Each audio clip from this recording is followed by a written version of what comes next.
Hello, welcome to Spread Book Joy. Today I'm doing the Confessions of a Kindle Hoarder Tag.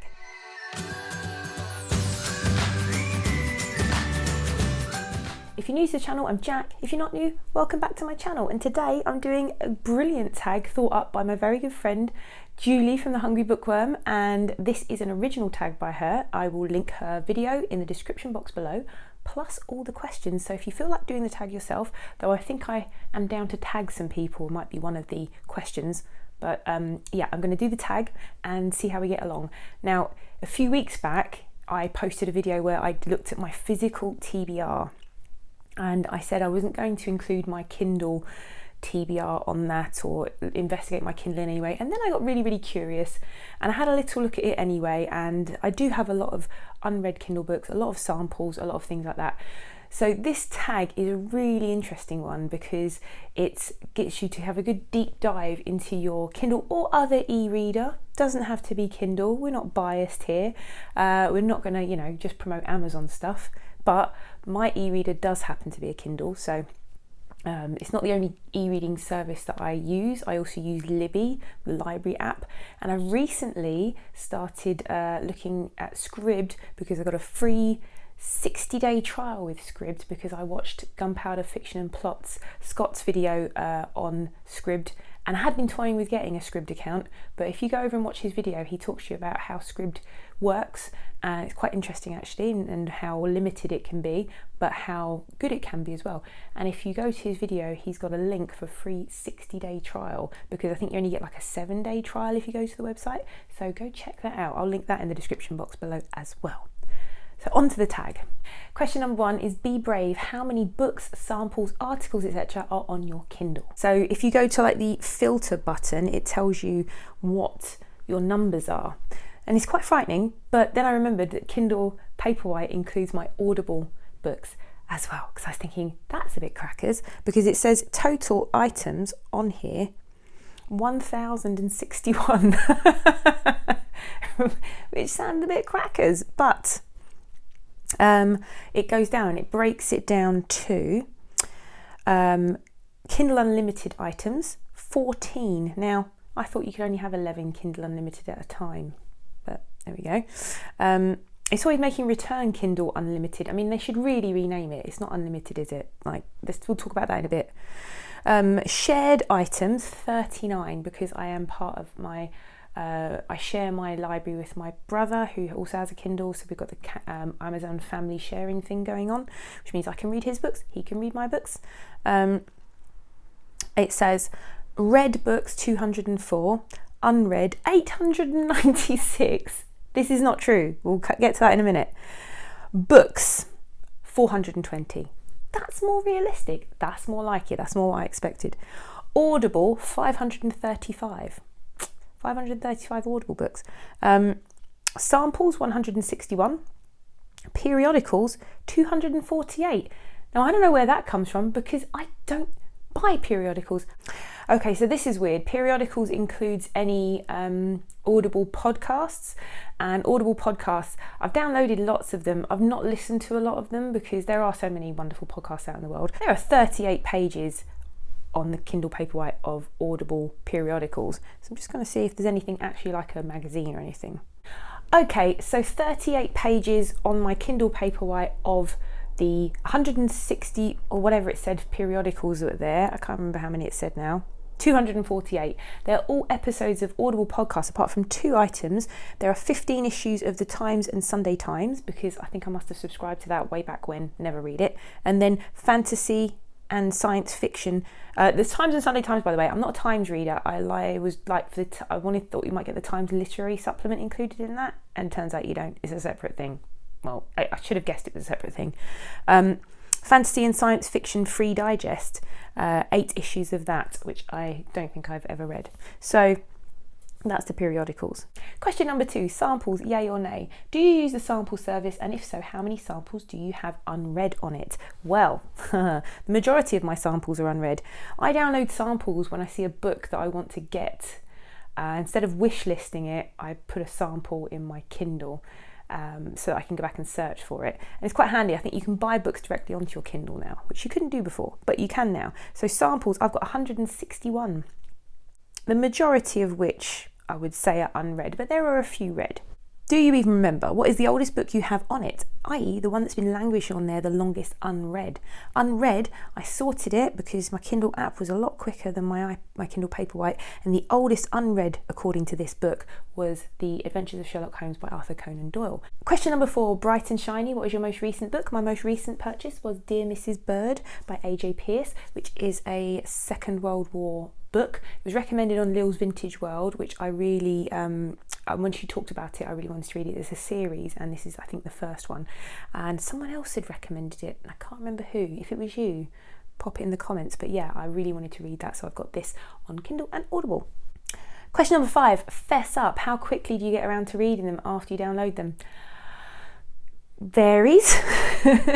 Sometimes I download something because I want to read it immediately and I can't wait to get a physical copy, because I do like physical books, but Kindle's quite convenient.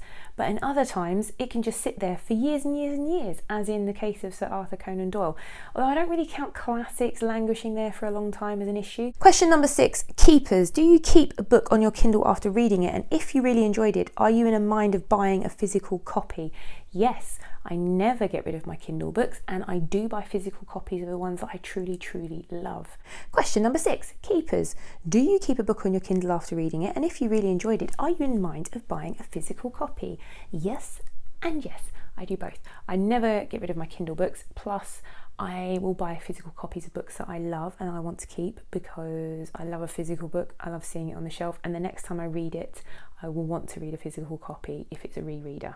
And I only reread books that I love. I only rebuy books that I love. Anyway. 7, subs. Do you use a subscription service, i.e. Kindle Unlimited, and do you hoard them? Yes, I do use Kindle Unlimited. I only started doing that in lockdown, and they had a free 3-month trial on Kindle Unlimited. And I did that because there are a couple of books. I tell you why I did it. I wanted to read The Sandman by Neil Gaiman, and money was a bit tight during lockdown, and it still is, to be fair. So I went on the Kindle free trial because they had the first 2 volumes of the Sandman to read for free on Kindle Unlimited, and even the Kindle, like buying the Kindle version or buying a physical version is just beyond my means at that point. Didn't have it in the library, that kind of thing, blah blah blah, exhausted all avenues. Saw it was on Kindle Unlimited, so I got the free thing for that. Then I started noticing lots of other things that I actually wanted to read were on Kindle Unlimited, because I had looked at Kindle Unlimited a while back and thought, no, it'll be all nonsense books that I don't want. It's got Harry Potter. I've already bought the Harry Potter books on ebook, so it's got all those things. And then actually I started noticing lots of things that were recommended on BookTube and Bookstagram when I got into the online book community were on Kindle Unlimited. Plus you get lots of indie authors on that, and I don't read enough indie authors, but lots of the indie authors that I've seen recommended have free Kindle Unlimited books to try their first one in a series. Also, I got into tutoring online and a lot of tutoring books and papers and practice papers and things are on Kindle Unlimited. So actually, I've been using it a lot for work, and I do hoard Kindle Unlimited books until I'm always having to return one when I want to borrow one, which is a bit of a pain. Which is why it annoys me it's called Kindle Unlimited, because it's not unlimited, is it? It's limited. You've got a limited amount that you can take out at a time, so that's nonsense. Plus it is limited because you can't have everything that's available on Kindle on it. So I really wish they changed the name, because it's nonsense. Question number 8, go forth and multiply. Other places you read your Kindle ebooks on. Yep, I do read on my iPad. I'll read on my phone if I'm out and about and I haven't got anything with me. It's always good because I've got my phone. I rarely actually read on my actual Kindle these days, and I'll talk about that in a minute. Number 9, lucky dip. Close your eyes, scroll through your library, pick a book, tell us what it is, and more importantly, have you read it? If not, are you going to? Flick. Bam. The Girl of Ink and Stars by Kieran Millward Hargrave. Just want to show you the cover just because it's so pretty. But yes, of course, I have read this book. I'm going to do a video on Kieran Millward Hargrave, actually. She's got a new book coming out, The Julie and the Shark. Look, beautiful cover, right? That was the first book of hers that I read. I have to say, not my favourite of hers, but I can appreciate a lot of it, but it's not my favourite book of hers. But yeah, that was the one that made her quite famous because it became a Waterstones Book of the Month, or Children's Book of the Month, and then I think she got Children's Book of the Year with this. Personally, not my favourite of hers. Not that it's a bad book, and a lot of people love it, but yeah, have read. Number 10, any other business, talk about your habit. Okay, this will be fun because I do want to talk about my Kindle and my e-reading habits. When Kindles and e-readers first came out, I was very much a traditionalist and was like, no, don't really want one. Even though when I was a child, if you'd have told me I could have a magic book that held all my books and I could take anywhere with me, I'd have been amazed. But my first Kindle was one of the ones with the keyboard, and I got it because two reasons. I was going away on holiday, and going on holiday, like any bookworm, I would end up packing like 8 to 10 paperbacks, leaving some abroad lots of them were what I call I can't remember who called it this. That's it. Sandy from Miss Reads a Lot calls head candy. They're the sort of books you read when you're on holiday. They're quick throwaway ones that you never remember but you really enjoy. So I would pack a load of head candy books, like 8 to 10, and then I would leave loads of them in wherever you were staying. The hotel usually has a space where people leave books and things like that, because you don't want to carry all that heaviness back. But I always had to take that many books because I spend a lot of my holiday reading. So the Kindle, I was like, you know what? I'm actually going to get one. I'm going to get one. And I got it, and I was amazed. I was amazed by the reading experience, the interactive reading experience on the Kindle, because it looked like paper, it looked like ink, it didn't look like it was, because I had this, like, it's going to hurt my eyes, I'm going to be, but it didn't. Then also, I wanted to read the first Game of Thrones book. This is when the first series of Game of Thrones was going to be out on the TV, and I was like, you know what, I want to read those first, and they're pretty big. And the new Ken Follett book came out, and that was a big tonker. So I was like, do you know something? I'm going to download those on my Kindle. I'm going to read them. And it was like a revelation. I loved it. And so for quite a few years there, especially because how much cheaper Kindle books were, I kind of stopped buying physical books, not altogether, but not like I used to. I stopped, regularly going to the bookshop. It would be something I did once in a blue moon. And what happened was, after a couple of years, for some reason, it started to really bug me.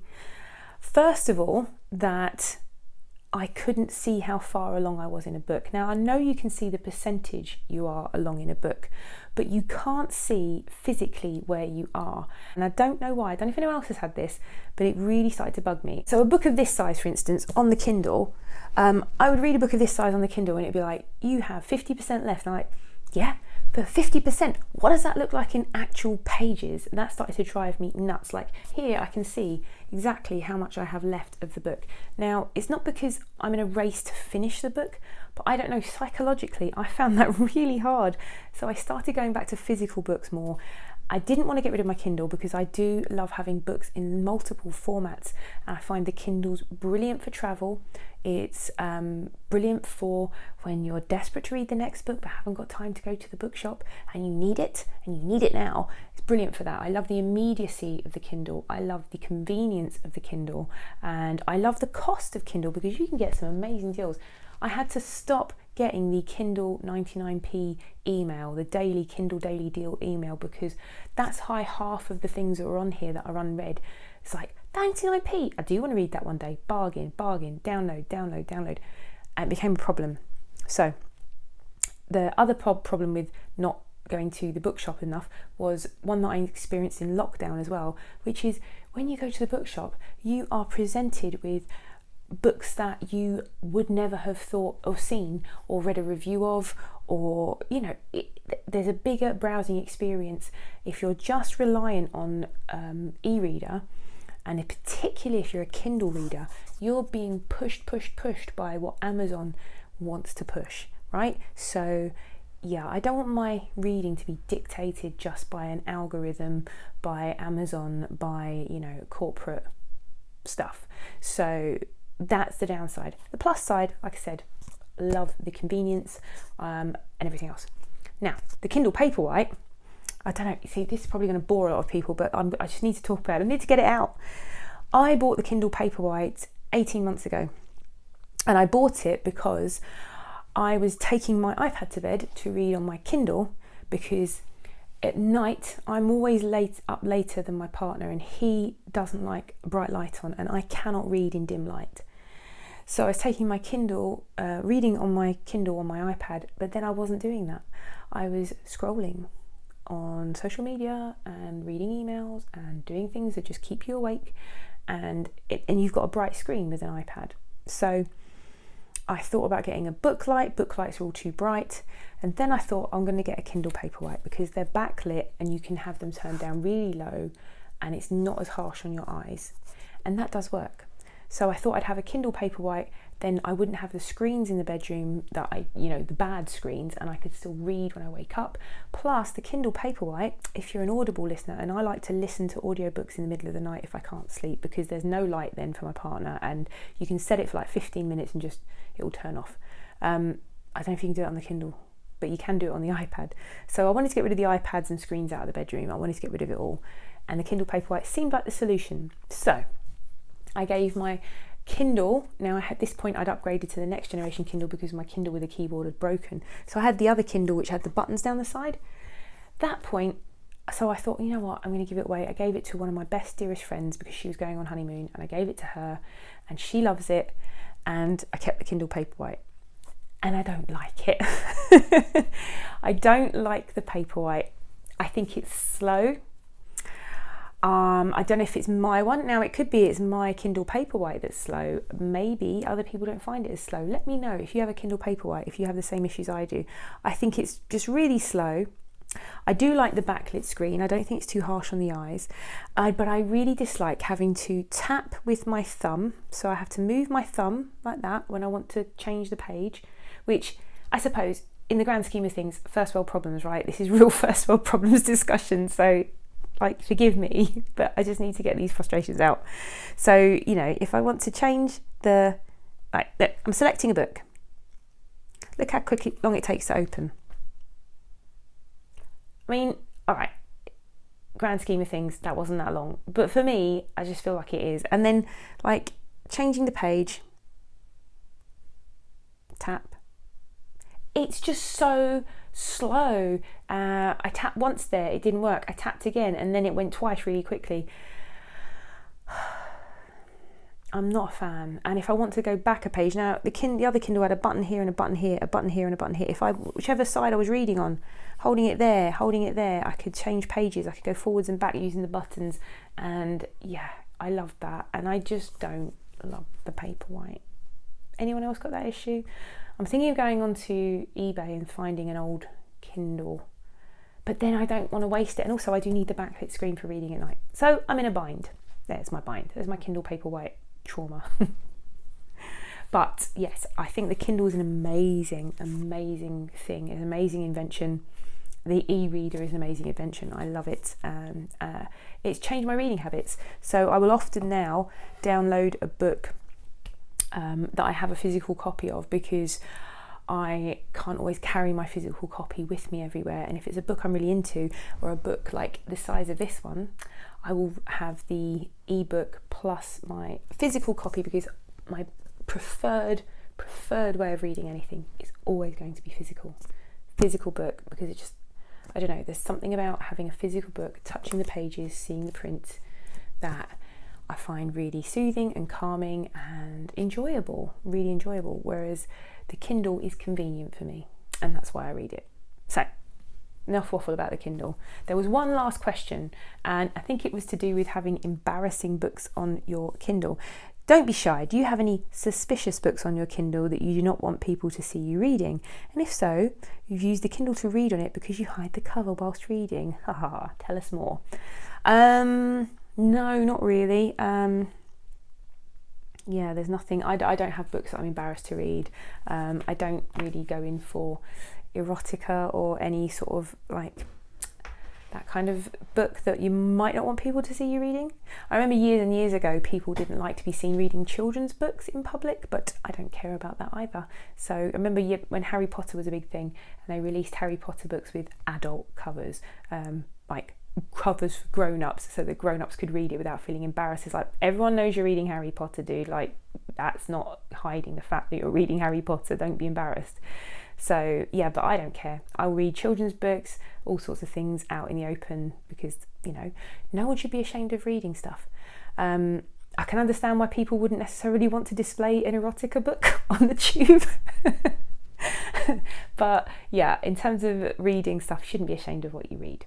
So that was the tag. Now, I don't know if I was down to tag people. Okay, so it doesn't say about tagging people, but I would like people to do this tag because Julie's created, I think it's a really good tag, a really fun one. It's quite an original one actually, and I think it would be really good for people to do it. But I don't know who has a Kindle out there. So if you do have an e-reader of any kind, consider yourselves tagged.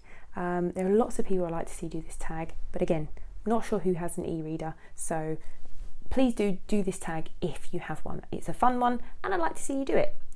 If you liked my rambling nonsense, and it really was rambling today, I apologise, I feel like it was a bit rambly, but if you like my rambling nonsense and you want to see more of this nonsense, please, if you've not been here before, consider subscribing to my channel and clicking like, leave a comment, and please, if you've got Kindle Paperwhite issues, or if you love the Kindle Paperwhite, leave a comment below and tell me why I am right or why I am wrong, and I'll be interested to see that. So hopefully I will see you all again here soon. Bye!